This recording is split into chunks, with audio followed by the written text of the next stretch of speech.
Nipsey Hussle was a part of your Double XL freshman class. I read that it was true that you made Nipsey start smoking blunts and start smoking with papers. Yeah, he did start smoking blunts for a minute. He was smoking papers. Man, yeah. We had all of that stuff is on camera too. Like, there's so many like really good moments of back then that we documented, and it's on the internet and on YouTube and stuff like that. So you get to see like our real come up. Like it was really, really fun coming up in that time and just chilling, but still like making legendary moments and shit like that. Yeah. Do you remember your last conversation with Nips?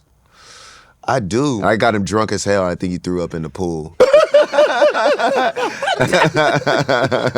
Yeah, so it was cool. So let me ask you this. Obviously, you're smoking right now. Is that to calm your nerves? Or you smoke?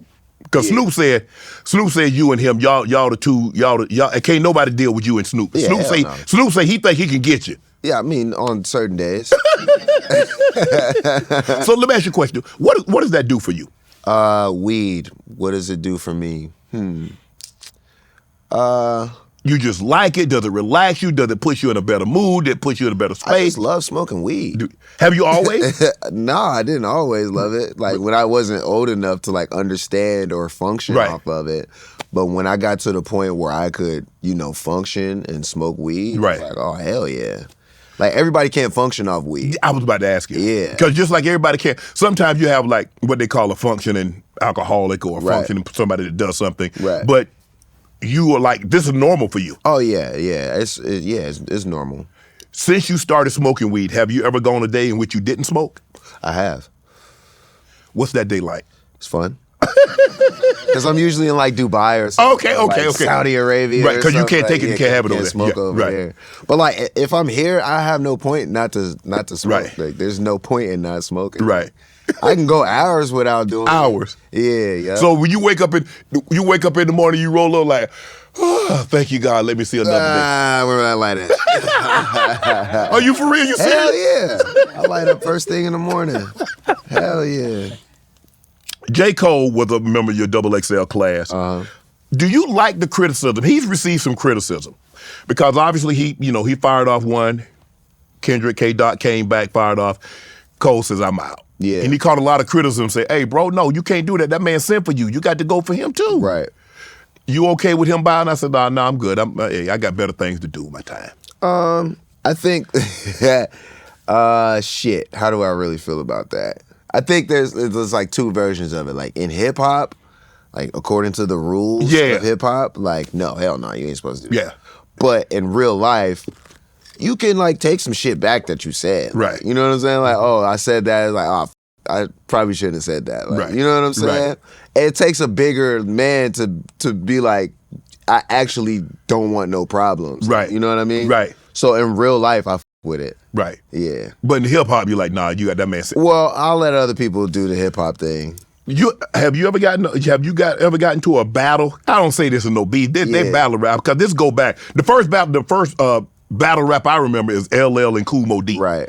And it's been coming up ever since then. And so, but I don't think long as we keep it on wax, we good. I used to have the battle coming up, like just in the city. Yeah. You know, because it's really competitive. And then you get dudes from one side and they're like, oh, this blah, blah, blah, and they got to say some shit.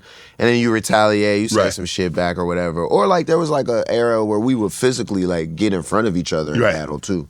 So I've been in battles like that and I had a lot of diss me because I'm cool as shit, you know what I mean? And they just want to take cheap shots, but nothing past when I got in the industry because everybody with me. Like, even if you don't like what I stand for or whatever, I'm still the weed guy. I'm still cool. I'm still laid back. I'm still a ladies' man. So you don't look cool by dissing me or coming at me. Like, you know what I'm saying? You can have whatever problem personally, but like nobody's ever like really stuck their neck out and like said, yo, I don't with Wiz Khalifa, because that sounds stupid. Wiz Khalifa Day, 12/12. Yeah, yep. What's the day? Day is the couple of days after. Yeah, it's coming up. Yeah. So this video is going to drop a couple of days before. What does that mean for you? It's pretty dope to me because my granddad got me that day. He's not here with us no more. He passed away last year. Okay.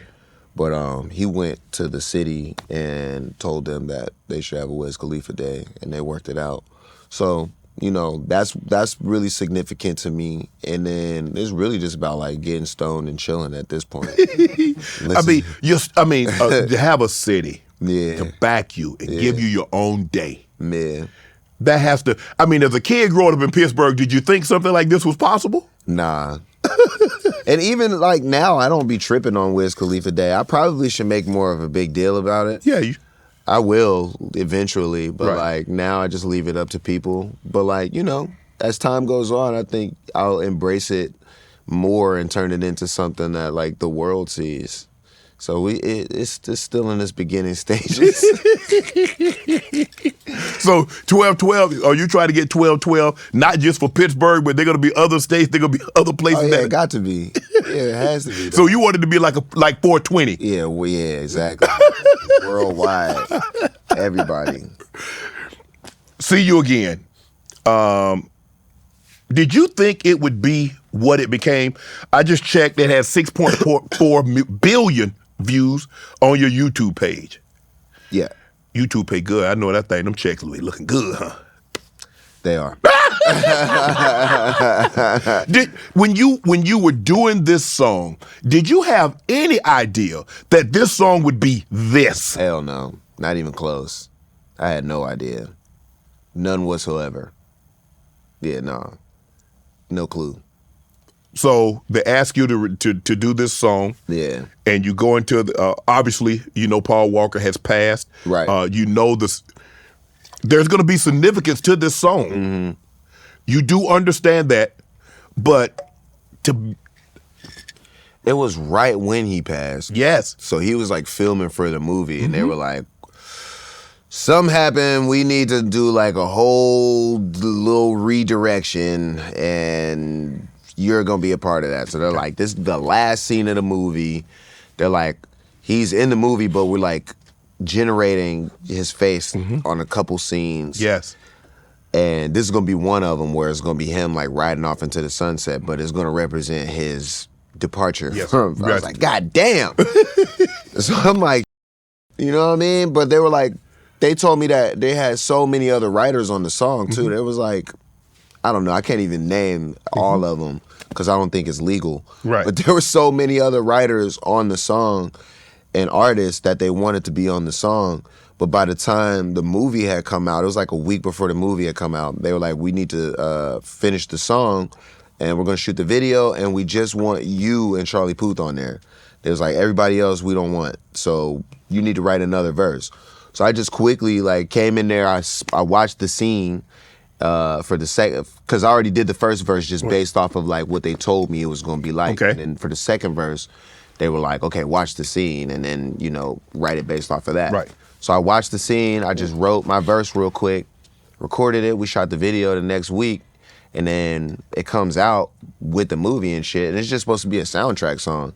But like soon as it got on the radio, I don't know how long it took to go number one, but it went number one and it stayed number one for like 13 weeks. 12 consecutive, it peaked at number one on the Billboard's Hot 100 for 12 consecutive weeks. Yeah. Received Diamond, 14 times Platinum certification, earned 3 Grammy nominations, the most streamed track today on Spotify, reaching number one in 95 countries worldwide. Yeah. Yeah, so, yeah, I never knew that. I never knew it was going to do all of that at all. So, so you never met Paul Walker? Nah, I didn't. So your only time ever seeing Paul Walker was that video when they showing you clips of the movie, and so they're asking you, because you said you had already wrote one verse, and they ask you to come back to write another verse as they're showing you of him driving off in the car. Yeah, just departing. And like you said, I hadn't met him before, and the way that I wrote the first verse was just based off of a conversation that we had where they were like, this is the vibe of it and this is where we want you to go. So I had to like think about personal experiences as well as, you know, what was going on at the time, just to make it all make sense. Like, you know what I'm saying? Like, because I didn't want it to feel too like forced or anything like that. Like, I wanted it to be real. I wanted it to be, and that's what surprised me too, because it was so damn real. Want to join Club Shay Shay? Become an official member by hitting that subscribe button, where you never know who's going to be joining us for drinks and conversation. Don't be late to the party, because you know we like to do something before 2 something.